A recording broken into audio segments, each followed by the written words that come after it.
Ostia this morning, and it's windy because we're down by near the sea and there's a sea breeze, so I hope the noise doesn't disturb the microphone too much. But the reason I wanted to record something is because of what's just behind me here, the theatre in Ostia. And that theatre in Ostia saw some of the last and worst persecution of Christians in the late 200s, early 300s AD. Diocletian was the emperor, and persecution of Christians in the first few centuries tended to be localized and temporary. It wasn't generally an empire-wide thing.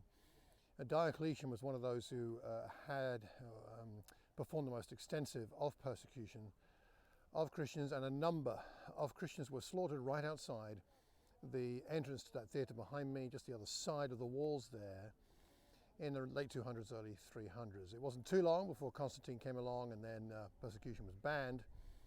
Ironically, later on it was Christians persecuting Christians, but that's a whole nother story. A few hundred years after the events there, they erected a chapel in memory of those who were martyred, and it's just on the other side from where we are standing now.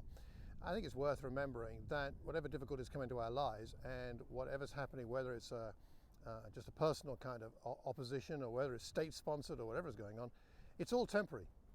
It doesn't feel temporary at the time, of course, and that's not always a great comfort in terms of how we feel about it, but it is ultimately all temporary. That's part of what the book of Revelation is really all about.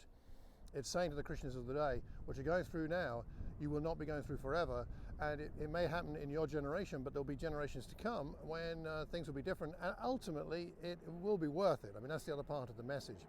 And I'm very grateful for the faithfulness of those people who came before me in their faith and were willing and to not deny their faith for the sake of a better resurrection, as it says in the scriptures. So once again, Italy, full of places of inspiration for people of the Christian faith.